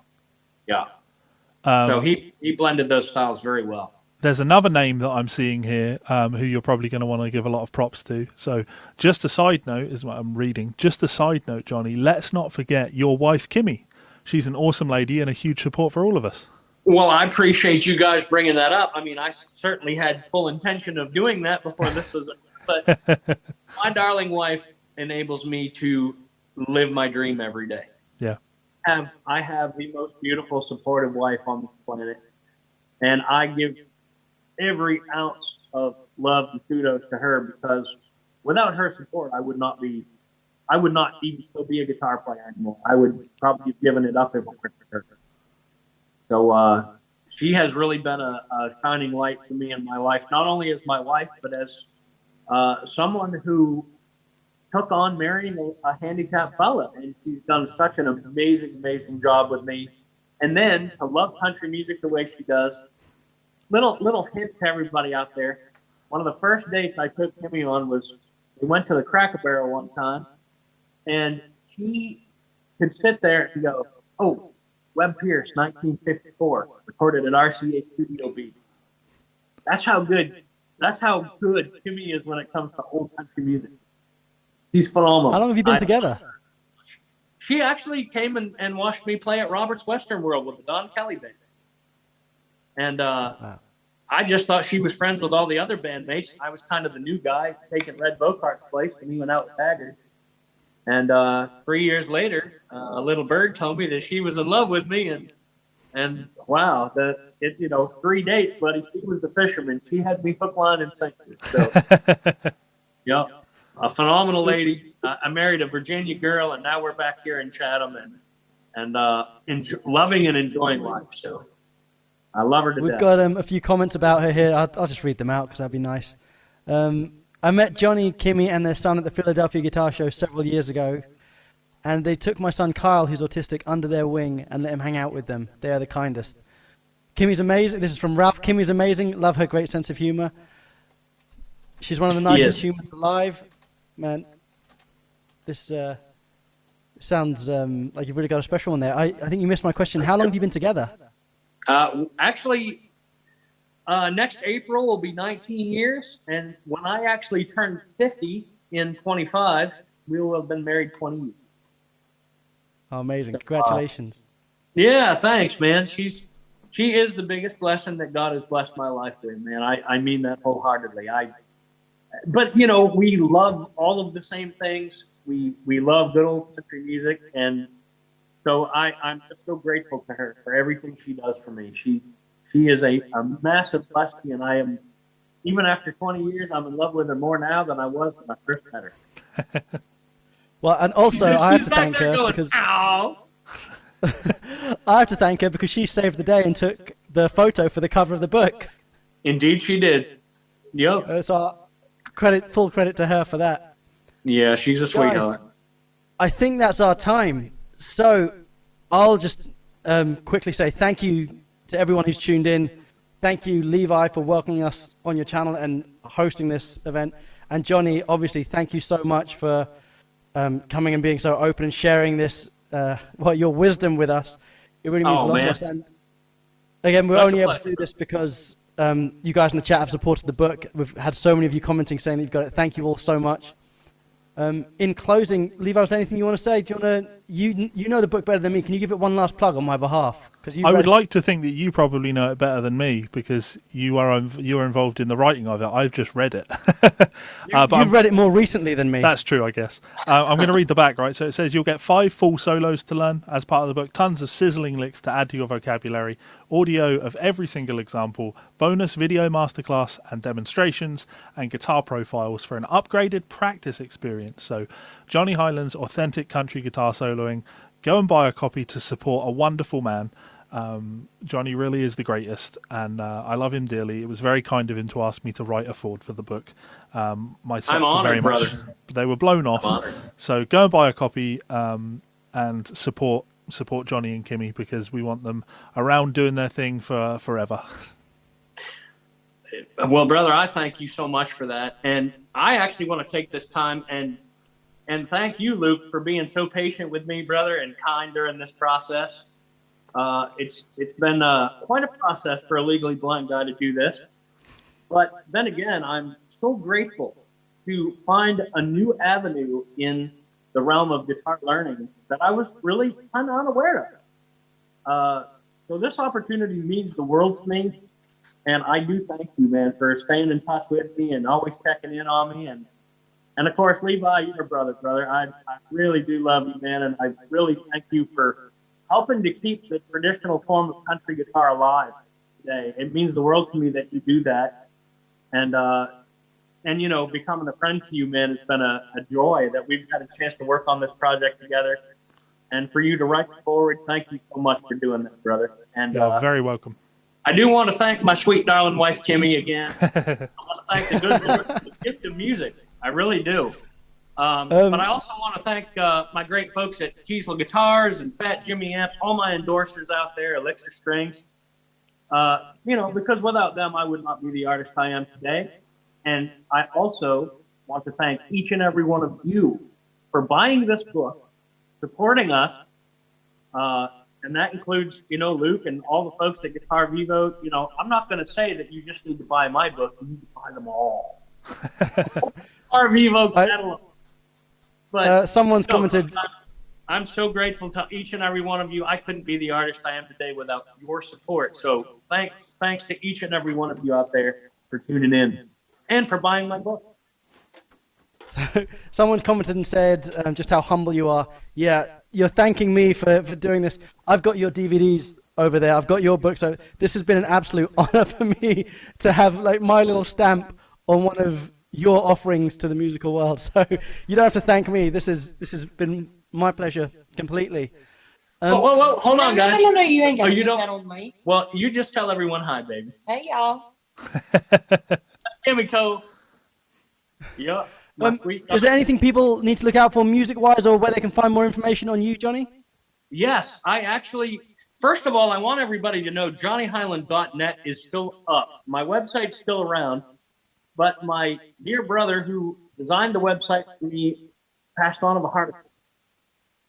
I'm trying to find a new web guy right now. So johnnyhiland.net has not been updated in a while, but go to my Facebook official page, Johnny Hiland Official. Anything you want to know about me or what's going on, you can find there. Plus, every other Saturday at 2 p.m. Eastern Standard Time, I do a live Q&A. So yes, if there are any book questions or you guys want to see a copy of it, I'm going to be pushing it on there for sure. But I want everybody to know too, all the instruments you heard on all the band tracks, when you get the book and you get these videos, my dear brother Kenny Thurman and I run a studio together. I play 19 instruments now. Well, 22 actually in total, but I actually play quite a few in my studio, so I did all those band tracks myself. And but we do full band tracking for people around the world, so all you have to do is email me at Hiland, Hiland 007 at Comcast.net if you're interested in a private lesson. Even if there's questions on the book, let me know. Or if you want us to do a band track for you, reach out to me. I'd love to hear from you. Fantastic. And Levi, what's going on with you? Give us a little update. What to look out for? I'm glad you offered that opportunity. I have some stuff coming out next week, but this obviously isn't the place to be talking about that. There'll be plenty of me talking about that. If you are new to my channel, please do hit that subscribe button. There are a lot of you here that probably aren't already subscribers, so it's very much appreciated. I'm busting my ass to try and hit that 100,000 mark, and it would be nice if I could get there before I die of old age. So that's it. That's the only thing I care about, is hitting that 100,000, because that's been my dream for all the years I've been doing this now. I just want a stupid plaque on the wall behind me that recognises all the thousands of hours I put into making YouTube videos. Wow. And yeah, we should clear that up. Levi makes he's made tons of YouTube videos. They're all lovingly transcribed by himself, not AI or anything like that, Yeah. as a lot of people think. Those are serious man hours going into those videos.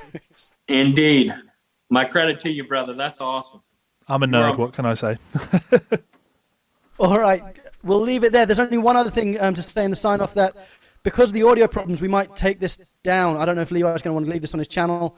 If you want to guarantee that you'll get the replay, go to guitarvivo.com/Hiland.